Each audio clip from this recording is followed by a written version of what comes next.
বাঁচা, বাঁচা রে ভাই, ভাই বাঁচা। তৌফিক, তৌফিক দাঁড়া ভাই, তুই ভয় পাস না। তোমরা কেন এসেছো? তোমরাও কি আমার ক্ষতি চাও? না না না না, আমরা আমরা কিছু ক্ষতি করতে আসিনি। ওকে ওকে ছেড়ে দাও, ও কিছু করেনি, ছেড়ে দাও ওকে। রিয়াজ, রিয়াজ। গ্রামের চায়ের দোকান তখন বিকেল গড়িয়ে সন্ধ্যার আলোয় বদলে যাচ্ছে। দোকানের সামনে কয়েকটি কাঠের বেঞ্চি, পাশেই একটি পুরনো তাল গাছ, যার ডালপালা মাটির দিকে ঝুঁকে আছে। আমি আর তৌফিক চা হাতে নিয়ে গল্প করছি। আশেপাশে আরও কয়েকজন গ্রামবাসী বসে আড্ডা দিচ্ছে। বৃদ্ধ দোকানি রহিম চাচা চায়ের কাপে চামচ নিয়ে নেড়ে চা গরম করে দিচ্ছেন। তুই শুনিসনি? ওই তাল গাছটা নিয়ে সবাই বলে ওখানে নাকি একটা জিন থাকে, রাতে কান্নার শব্দ শোনা যায়, কেউ কাছেও যায় না খুব একটা। আরে ভাই, এসব পুরনো গ্রাম্য কুসংস্কার, ভূত জিন এসব আমার কাছে শুধু গল্প, ভয় দেখানোর ছল। তৌফিক গলা নামিয়ে হাসতে হাসতে বলল, দেখ, রাতে চল ওই গাছের নিচে গিয়ে বসে থাকি, হ্যাঁ, দেখা যাক তোর কোন জিন আসে। রহিম চাচা আমাদের কথা শুনে সামনে এগিয়ে আসেন। দেখো বাবা, এটা মজার বিষয় মোটেই নয়, ওই গাছে সত্যি কিছু একটা আছে। বছর 2 আগে গ্রামের হারুনের ছেলে রাতে গিয়ে আর ফিরে আসেনি। তার লাশ পাওয়া গিয়েছিল ওই গাছের ডালে ঝুলে। তারপর থেকেই কান্নার শব্দ শোনা যায়।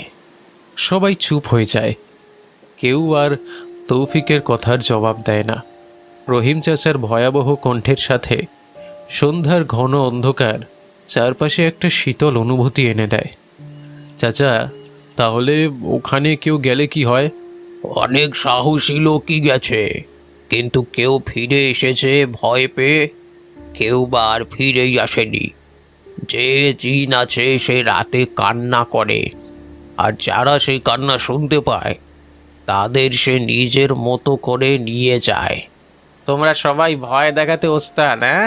ঠিক আছে, আজ রাতে আমি যাচ্ছি, দেখব ওই ভূতটা আমাকে কিভাবে নিয়ে যায়। গ্রামবাসীদের মধ্যে ফিসফাস শুরু হয়ে গেছে। কেউ কেউ তৌফিককে পাগল বলছে। ওরে বাবা, বলছি রাতে যাস না, বাঁচতে চাইলে সব জায়গা থেকে দূরে থাক। হ্যাঁ রে, আরে এইসব জায়গা খেলা করার জায়গা নয়। একবার কিছু হলে আর কেউ বাঁচাতে পারবে না। আরে এই সমস্ত বাজে কথা, আমি এসব ভয় বিশ্বাস করি না। রিয়াজ, তুই চলবি তো আমার সাথে, হ্যাঁ? ভয় পাচ্ছিস নাকি? আরে না রে, ভয় পাচ্ছি না, তবে চাচা যা বলল শুনে আমার ঠিক ভালো লাগছে না। আরে বন্ধু, বেশি ভাবিস না, রাতে আসবি তো আমার সাথে, এইটুকু বল। দেখি। রহিম চাচা আর গ্রামের লোকেরা তৌফিককে বোঝানোর চেষ্টা করে, কিন্তু তৌফিক জেদ ধরে বসে থাকে। সে কোনো মতেই কারোর কথাই শুনতেই রাজি নয়। আমি পরিবেশের ভারসাম্যহীনতা দেখে কিছু বিপদের ইঙ্গিত পাচ্ছিলাম। হালকা হাওয়ায় গাছের পাতাগুলো কাঁপতে থাকে, যেন তাল গাছটা কিছু বলতে চাইছে। সন্ধ্যার আকাশ কালো মেঘে ঢেকে যায়। রাতের নীরব গ্রাম, চারদিক নিস্তব্ধ। মাঝে মধ্যে কুকুরের ডাক শোনা যাচ্ছে। আমার গোটা ঘরটা অন্ধকার, জানলা দিয়ে হালকা ঠান্ডা বাতাস ঢুকছে। বহু ঘুমানোর চেষ্টা করার পরেও ঘুম আসছে না। একবার ঘড়ির দিকে তাকিয়ে দেখি, রাত তখন 11টা। বাইরে থেকে হালকা শোঁ শোঁ শব্দ শোনা যাচ্ছিল। তার সঙ্গে হঠাৎই দরজায় কয়েকবার টোকা পড়ে। কে কে ওখানে? আমি ধীরে ধীরে দরজার কাছে যাই। তখন টোকা দেওয়া থেমে গিয়েছে। এত রাতে দরজা খুলতে বড়ই দ্বিধাবোধ করছিলাম। ঘরের ভেতরে অস্বাভাবিক ঠান্ডার অনুভূতি তা আরও বাড়িয়ে দিচ্ছে। কাঁপা কাঁপা হাতে দরজা খুলতেই দেখলাম তৌফিক দাঁড়িয়ে আছে। তার মুখে এক অদ্ভুত রকম উত্তেজনা। তুই এখনো ঘুমাসনি তো? তুই কি পাগল নাকি? এত রাতে ওখানে যাওয়াটা ঠিক হবে না। চাচা যা বলল শুনলি না? আরে রিয়াজ, তুইও কি ভয় পেলি নাকি? চাচাদের এসব গল্প বিশ্বাস করিস তুই? ওই ভূত ওই জিন কিচ্ছু নেই, সব মিথ্যে। তুই চল না। কিন্তু আমি নিজের কথা শেষ না করতেই তৌফিক হঠাৎই একটু জোরের সুরে বলল, দেখ দেখ দেখ, তুই আমার বেস্ট ফ্রেন্ড, হ্যাঁ? তোকে আমার সাথ দিতেই হবে। আজ রাতে প্রমাণ করে দেব যে সব কিছু বাজে কথা। তুই না আসলে আমি একাই চলে যাব। আমি ভেতরে ভেতরে দ্বন্দ্বে পড়ে গেলাম। একদিকে ভয়, অন্যদিকে বন্ধুত্বের টান। কিছুক্ষণ চুপ করে থেকে অবশেষে বললাম, আচ্ছা ঠিক আছে, চল, কিন্তু বেশি দূর যাব না। কিছু অস্বাভাবিক লাগলে কিন্তু ফিরে আসব। আমি বাড়ির সব কিছু ঠিকঠাকভাবে দেখে নিয়ে তালা মেরে দুজনে মিলে ধীরে ধীরে সেখান থেকে বের হয়ে গেলাম। রাস্তায় ঝোপঝাড় আর তাল গাছের ছায়া ভৌতিক পরিবেশ তৈরি করছিল। কুকুরের দূরের ডাক আর মাঝে মাঝে রাতের হাওয়ার শব্দে চারপাশের পরিবেশকে গা ছমছমে করে তুলছিল। রাস্তায় হাঁটার সময় তুই কি সত্যিই ভাবিস যে এসব কিছু নেই? আরে ভাই, এসব গল্প লোকেরা বানায়। যদি ভূত জিন থাকতো তাহলে তো এখনো পৃথিবীতে কত মানুষ মরে যেত বলতো। আরে কিন্তু হারুনের ছেলের ঘটনাটা তো সত্যি ছিল। সেটা কোনো দুর্ঘটনাও তো হতে পারে। গাছে ওঠার সময় পড়ে গিয়ে মারা গেছে, ব্যাস, সবাই গল্প বানিয়ে দিয়েছে। এইভাবেই আমরা কথা বলতে বলতে তাল গাছটার দিকে এগিয়ে গেলাম। তাল গাছটা দূর থেকেই বেশ বড় আর ভয়ানক দেখাচ্ছিল। গাছের ডালগুলো যেন অন্ধকারে একটা অদ্ভুত ছায়া তৈরি করেছে। আমরা গাছের কাছে পৌঁছলাম। আশেপাশে কিছুই নেই, সব নিস্তব্ধ। হালকা হাওয়া বইছে, গাছের পাতাগুলো মাঝে মাঝে দুলছে। তৌফিক সাহসী ভঙ্গিতে এগিয়ে গিয়ে গাছের নিচে দাঁড়ায়। এই যে তাল গাছের ভূত, কই বাবা তুই? আয় দেখি আমার সামনে, তোর কান্না শোনাবি না? কিছুক্ষণ কোনো সাড়া শব্দ পাওয়া গেল না, শুধু পাতার হালকা দুলুনির শব্দ। আমি ঘাড় ঘুরিয়ে চারপাশটা দেখলাম। হঠাৎই বাতাসের গতি বেড়ে গেল। গাছের ডালপালা অদ্ভুতভাবে দুলতে থাকে। তৌফিক, তুই চুপ কর এবার, কিছু একটা ঠিক নেই, গন্ডগোল আছে কিছু একটা। তৌফিক আমার কথা শুনে হাসে, কিন্তু হঠাৎই কোথাও যেন একটা ঠান্ডা বাতাস আমাদের ঘিরে ধরে। তৌফিকের হাসি থেমে যায়। বাতাসের সাথে কান্নার মৃদু শব্দ ভেসে আসে, যেন দূরে কোথাও থেকে কেউ কাঁদছে।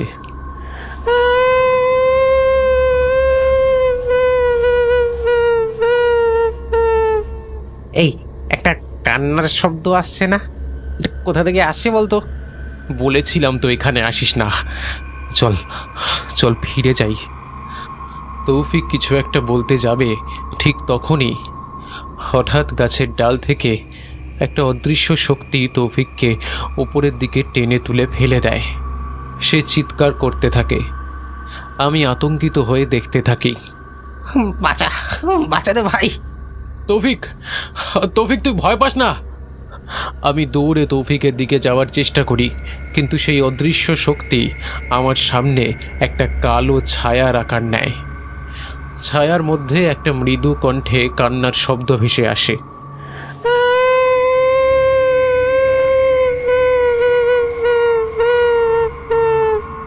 আমাকে বাঁচাও, আমাকে বাঁচাও। কে কে কে কে তুমি? কে কেন আমাদের আক্রমণ করেছো? আমি হাসিনা। আমার স্বামী আমাকে এখানে ঝুলিয়ে মেরেছিল। আমার আত্মা মুক্তি পায়নি। ভূতের কথা শুনে বুঝতে পারলাম সেই শুধু শান্তি চায়। গল্প তখন আমার কাছে ভয়ের থেকেও করুণ। তালগাছের নিচে ভয়াবহ পরিবেশ। বাতাসের গতি হঠাৎই বেড়ে গেছে। চারপাশে গাছের পাতাগুলো যেন একসাথে শোঁ শোঁ শব্দ করছে। তৌফিক মাটিতে অজ্ঞান হয়ে পড়ে আছে। আমি তার পাশে দাঁড়িয়ে ভয়ে কাঁপছি, কিন্তু বন্ধুকে বাঁচানোর জন্য তুমুল চেষ্টা করছি। ঠিক তখনই গাছের ডাল থেকে কালো ছায়ার মতো অবয়ব নিচে নেমে আসে এবং মৃদু কান্নার শব্দ চারিদিকে ছড়িয়ে পড়ে।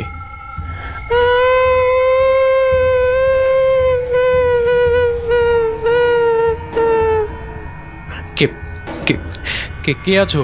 হ্যাঁ, তো তুমি তুমি কি চাও? কালো ছায়াটা মানুষের আকৃতির রূপ নেয়, কিন্তু চেহারাটা মোটেও কোনো সাধারণ মানুষের মতো দেখাচ্ছিল না। ছায়ার মধ্যে থেকে একটা মহিলার ভৌতিক কণ্ঠ শোনা যায়। আমাকে মুক্তি দাও, আমি এখানে বন্দি। আমি ভয়ে পেছনে সরে আসি, কিন্তু আমি বুঝতে পারি কিছু একটা না করলে তৌফিককে আর বাঁচানো যাবে না। আমি সাহস করে আরও একটা ধাপ এগিয়ে যাই। কে কে তুমি? কেন আমাদের অমন আক্রমণ করেছো? আমি হলাম হাসিনা। এই গাছে আমাকে ঝুলিয়ে মেরেছিল আমার স্বামী। আমি কিচ্ছু করিনি, তবু শাস্তি পেয়েছি। কেউ আমার কথা শোনেনি, কেউ আমার বিচার করেনি। আমার আত্মা এই গাছের সাথে বাঁধা পড়ে আছে। যতদিন না কেউ আমার কষ্ট বুঝবে, আমি মুক্তি পাবো না। ভূতের কথাগুলো শুনে আমার মনের ভেতরে করুণ অনুভূতি আসে, ভয় একটু কমে আসে। আমি ধীরে ধীরে তার সঙ্গে আরও কথা বলতে থাকি। তোমার জন্য আমার কি করা উচিত বলো তো? আমরা তো বাঁচতে চাই, তৌফিককে দয়া করে কিছু করো না। ভূত কিছুক্ষণ চুপ করে থাকে। বাতাসের গতি ধীরে ধীরে কমে আসে এবং চারিপাশ নিস্তব্ধ হয়ে যায়।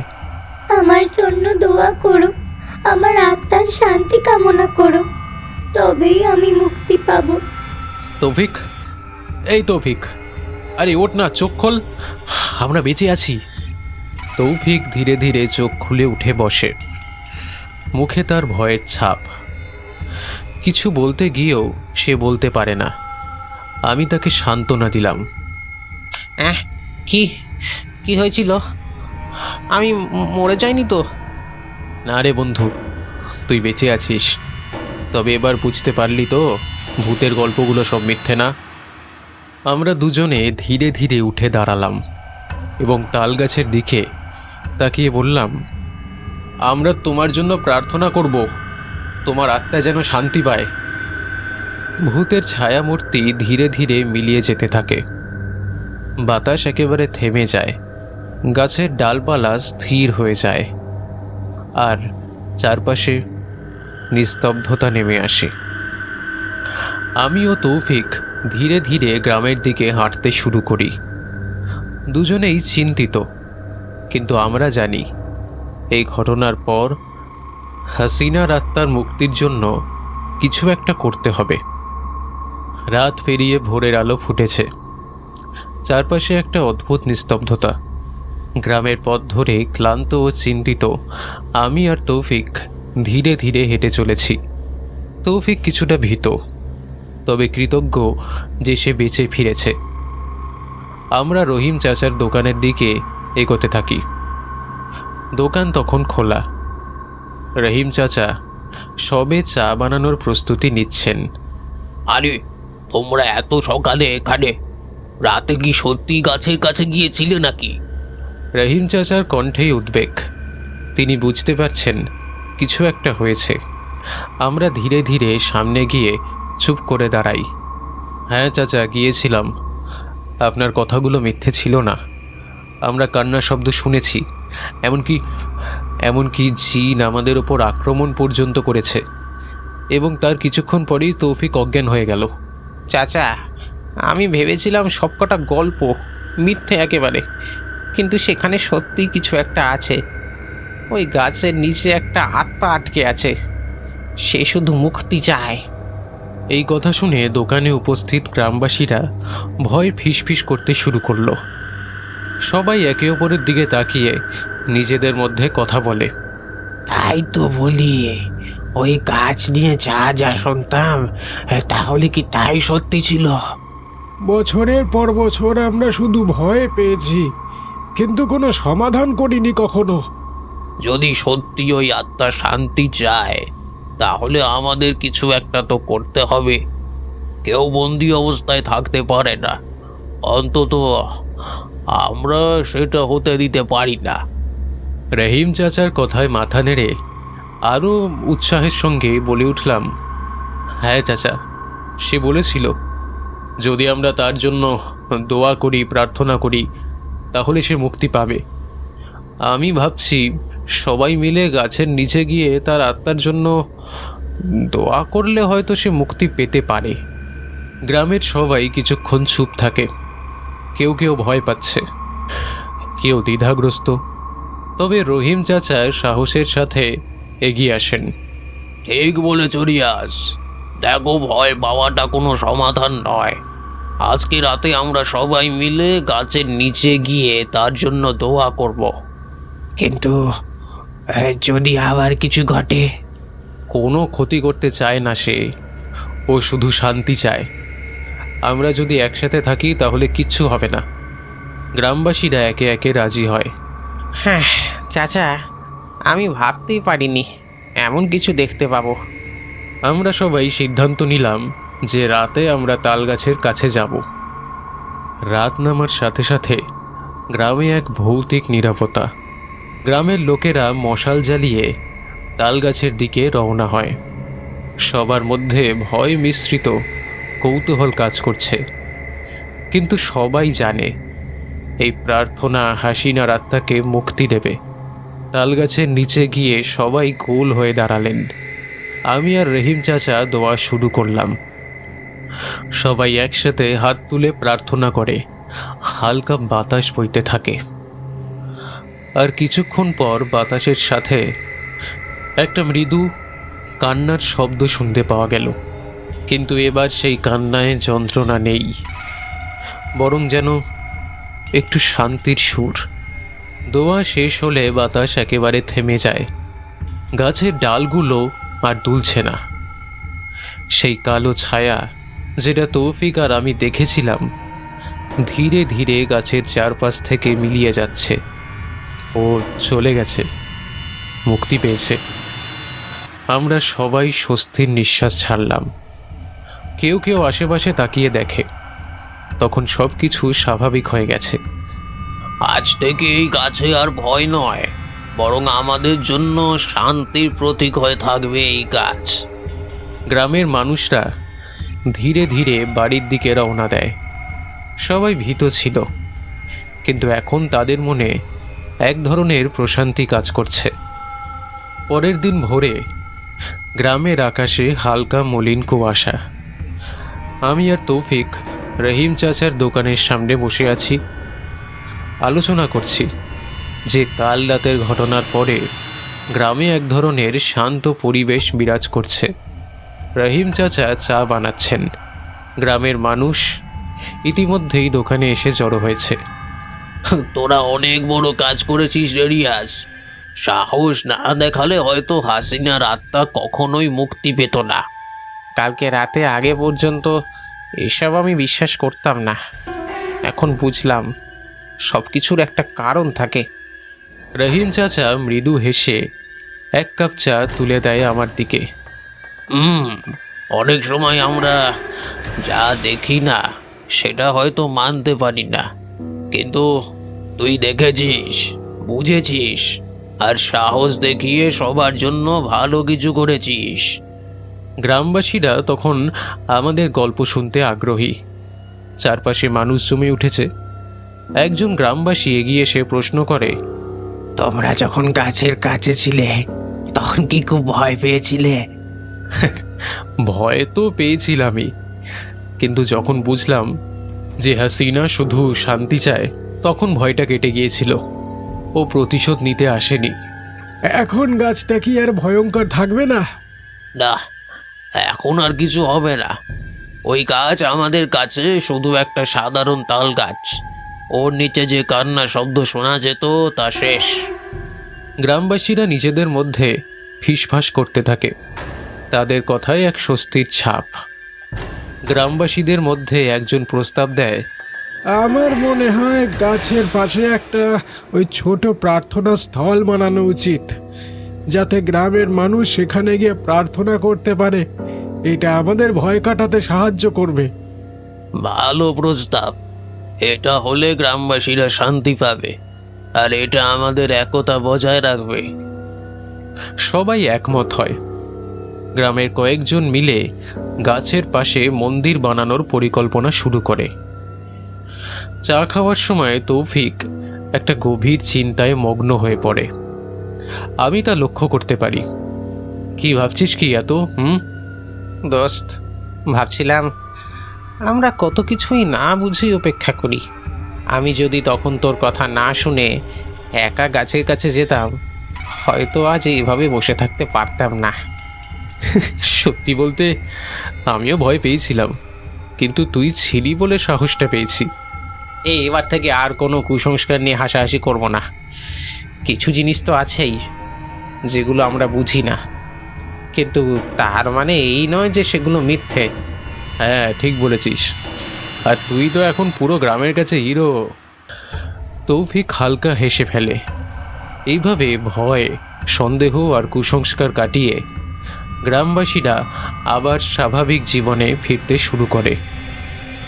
এক সপ্তাহ পরে গ্রামের মানুষরা সেখানে নিয়মিত প্রার্থনা করতে আসছে। তালগাছটি আগের মতোই দাঁড়িয়ে আছে, কিন্তু এবার আর কোনো ভয় নেই, কোনো কান্নার শব্দ নেই।